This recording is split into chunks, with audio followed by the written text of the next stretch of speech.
Hello there, good evening and thanks for joining me in this fresh edition of the program, The Inside on Equinox Television. We are inside Jakiri in the northwest region of Cameroon, Bui Division. Tonight I will be receiving two guests. The first one will be the MP for the Jakiri Special Constituency, Honorable Wirba Joseph of the Social Democratic Front Party. With him, we shall be looking at the statistics gotten from the ground so far after sending a 15-man delegation to the two English-speaking regions of Cameroon.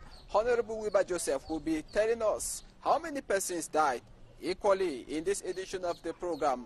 Another guest tonight is Senior Barrister Fru Johnson. With him, we shall be looking at 35 years in power of the New Ulzi government since President Paul Biya ascended power in 1982. These and more will be yours. I'll be right back.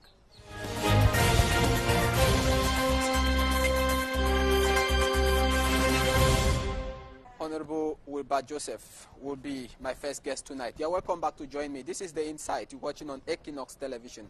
Honorable Wirba Joseph, after sending a 15-man delegation to the two English-speaking regions of the country, he tells us that 122 people died and about some 16,000 internally displaced within the country. Stay tuned.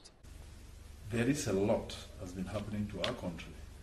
And you are aware that we have a government that treats everybody who comes out with the truth like a criminal, because in their thinking, if you do not think like them, then you are the wrong person.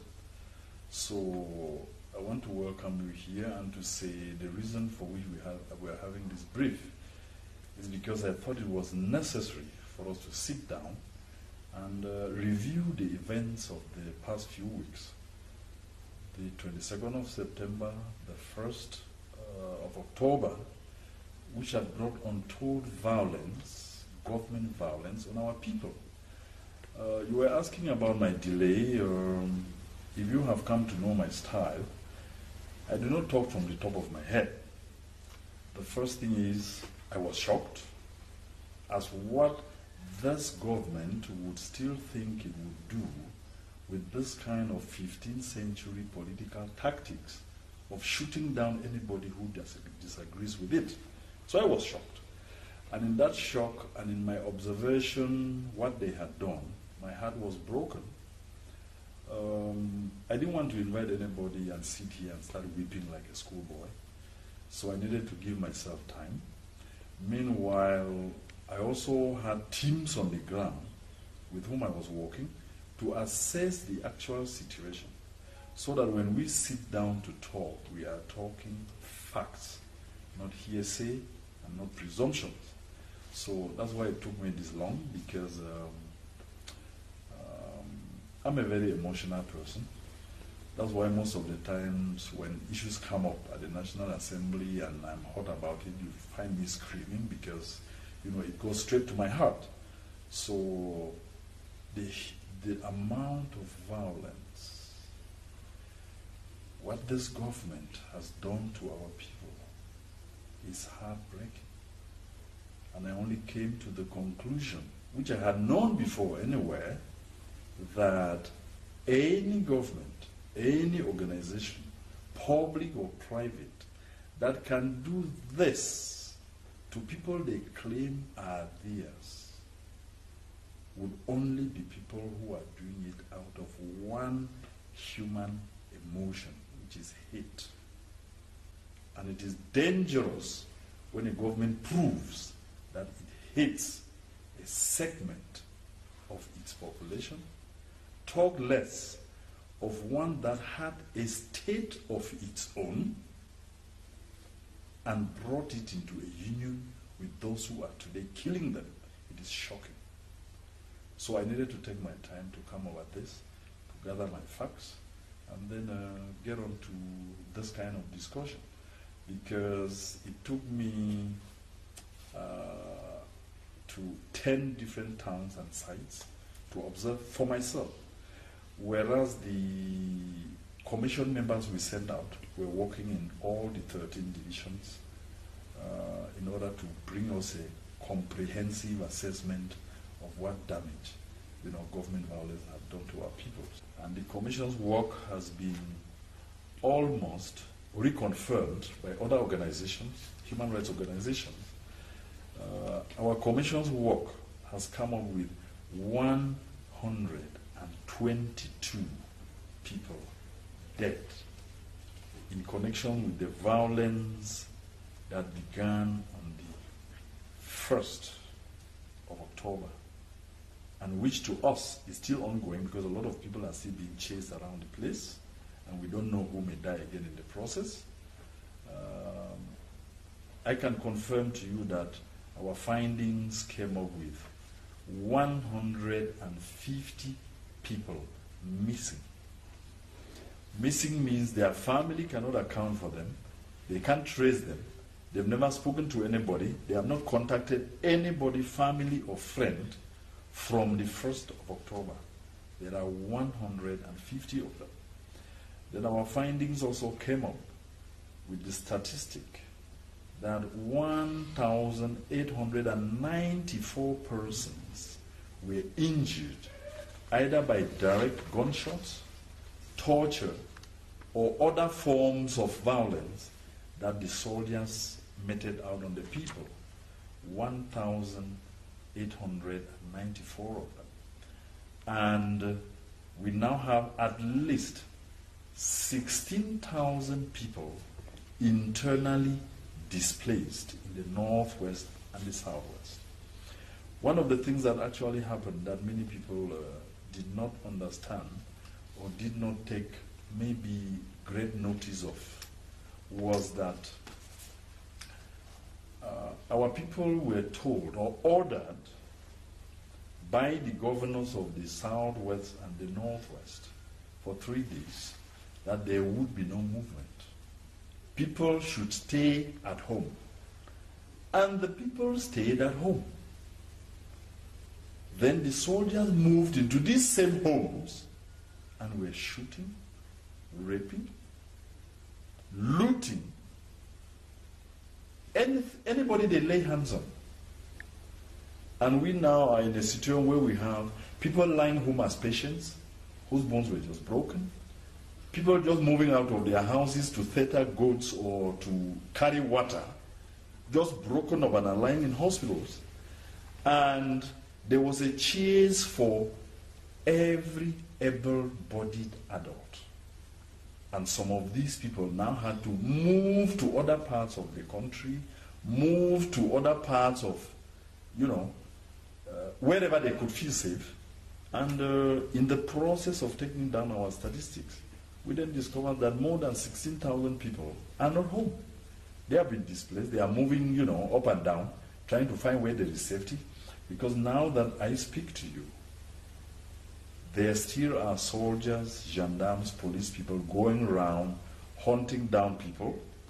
There are long and interminable lists I hear are being handed out by people who say they are supporting the regime and supporting the party in power, handing out lists in villages and in towns of people they now believe that if the government eliminated or kept in jail, then the survival of the regime would be guaranteed.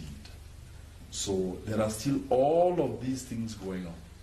And that is what has caused the displacement of this number of people. Then coming down to the refugees, I think it's quoted all over. The UNHCR had already come out with a figure. The governor of the Cross River State in Nigeria actually held an official meeting a few days back just to look for ways and means of how they would contain this number of people who had suddenly landed on their doorsteps. And to tell you the truth, I haven't been there yet, but part of our commission members visited and were able to confirm that you had these crowds of people crowded in areas without security, without safety, no water, no potable water, with young children, some of them having children on the way as they were running across.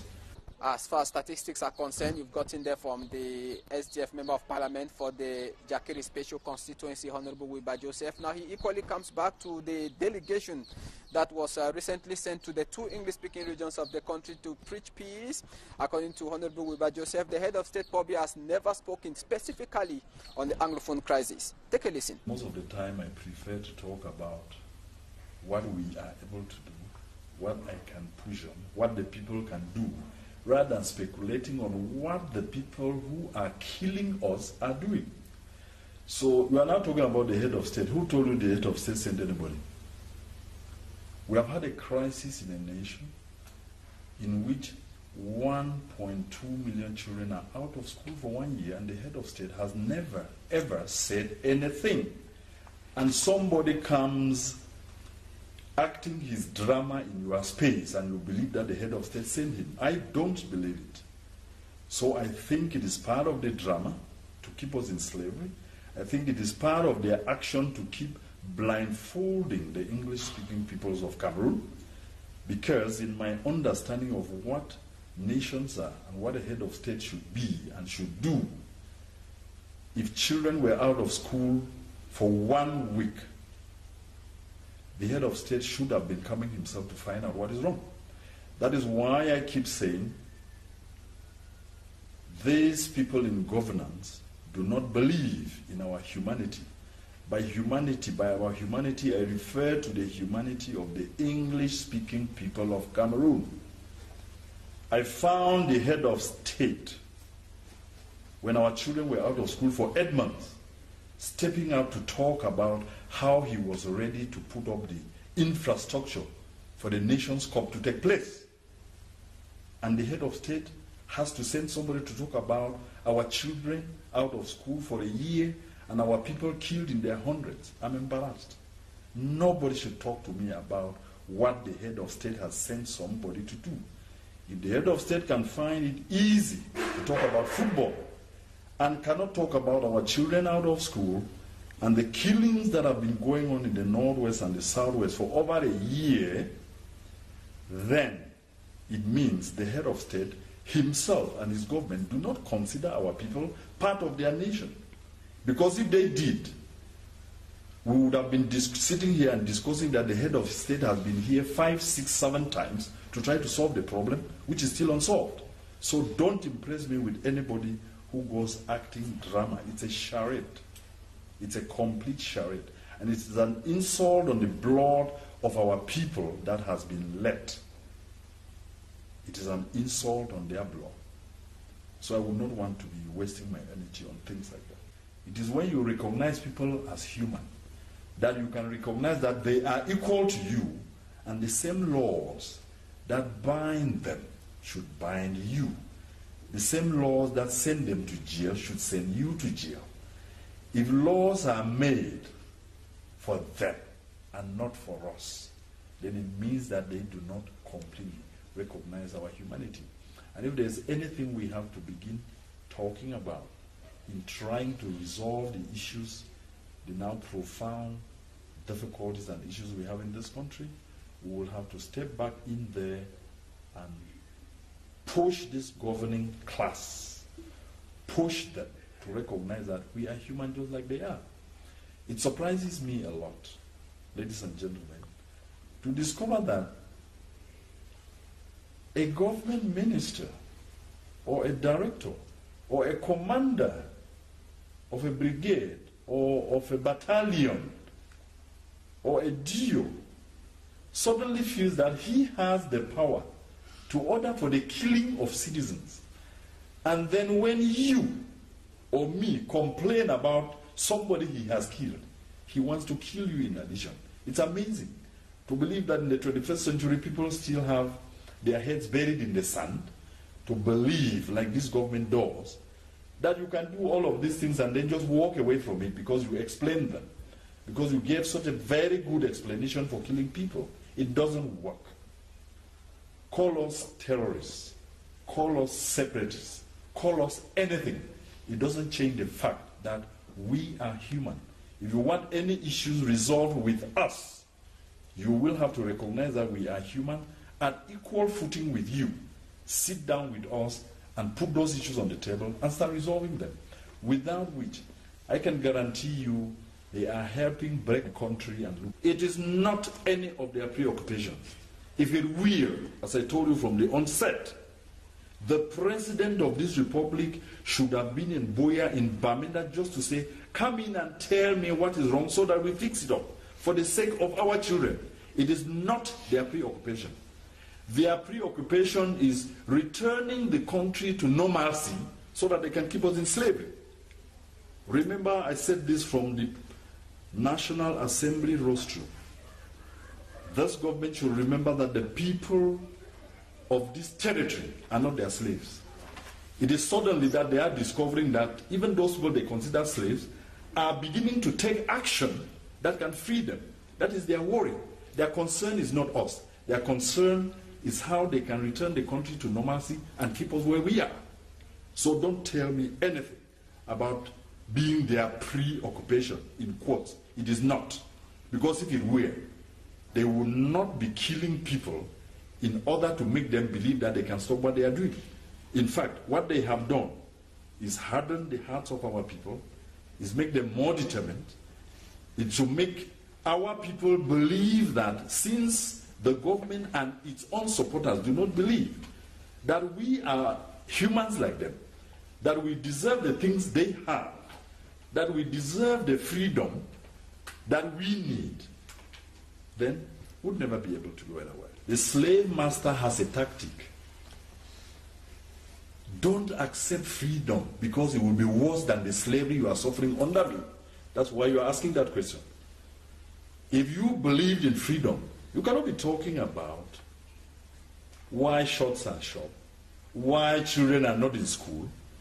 If the people ruling the country recognize us and our children as any humans of value, they will not let a lot of things, we grumble about a lot of things, we complain about a lot of things for over 56 years, that they will degenerate to this before they start showing concern. I want to be clear about this. When people need to free their hand from oppression, there are sacrifices they make. Do you know this? Maybe you don't. If you do not know this, freedom, as we say, has never been gotten for free. If the sacrifices we can make are to hold down the schools, our children from going to those schools, are to shut down our shops, because the shops belong to us, and the government is only crying that the shops are locked because they are waiting for us to sell and pay them taxes. The taxes for which we never see what they do with the money. If all of these things, all of, in the process of looking for freedom, there are sacrifices you make. I have been telling those who care to listen, if we can ask for the recognition of our humanity, if we can ask for an equal footing with a government that has turned us into its slaves, if we can demand it not through any other means, but civil disobedience, then we are being very civil. In other countries, people pick up arms and fight their governments. We are too civilized to do any such thing. We know that there are measures and measures in civil action that can bring pressure to bear even on the most oppressive government so that it can free its people who are under this kind of oppression that our people have been suffering for 56 years. 56 years is not 56 days. If we are waiting for 56 years and only are shutting down schools and only are closing down our own shops, which do not belong to the government, I thought the government would be happier. I don't see any reason why it bothers them. Because if it were bothering them to the core, what they should have been doing was, what do the people of this territory want that we have not offered them? How can we make it work? It won't be shooting them down, killing their children, One of the experiences I met talking to a lot of those children is something I should let you know here. That I met 14, take down this number, 14 young children, 2 are girls, the other 12 are boys, where their bones were broken with clubs or just heavy pieces of plank, just broken by soldiers. Soldiers whose duty is to protect those children. This is unheard of in modern history. I've read a lot about history and the history of freedom. I am shocked that in the 21st century, we can still find a government like the Cameroonian government that will do this to its people just to create space for itself. If a government has to do this, my conclusion there is simple.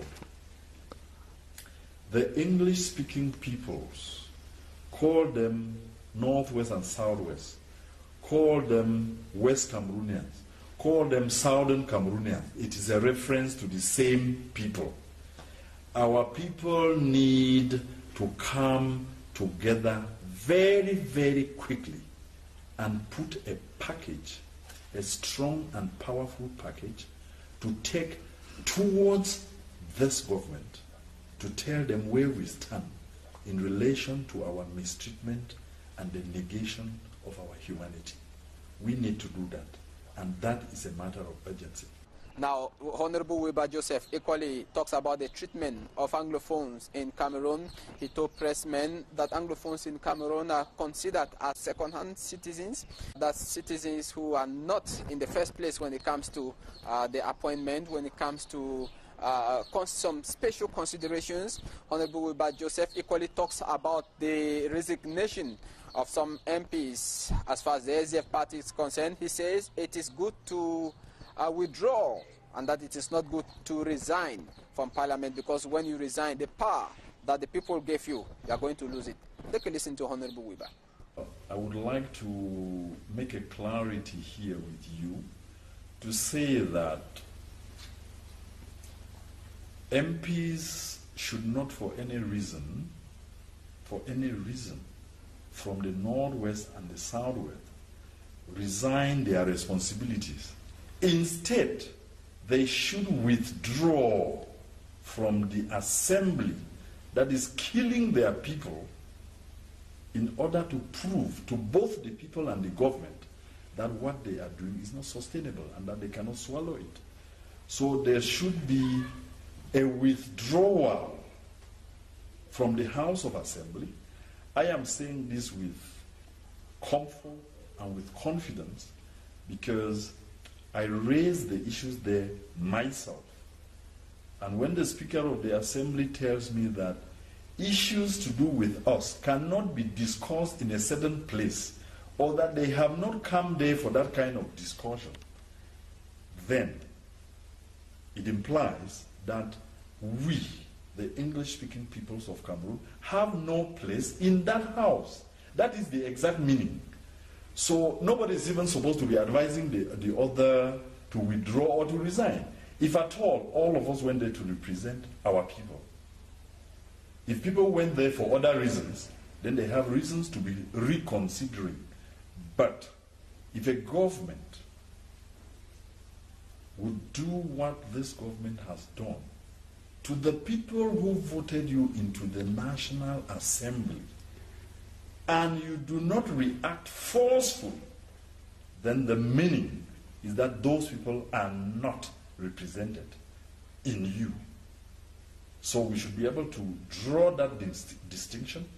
If it is people's representation, then we should sit up to our responsibilities as parliamentarians, because the actual job of an MP is to make laws, is to stand up for their people. In Cameroon, you cannot make the laws.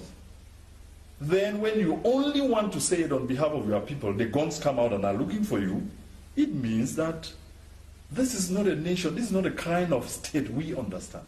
We from the Anglo-Saxon culture, we don't know anything like this.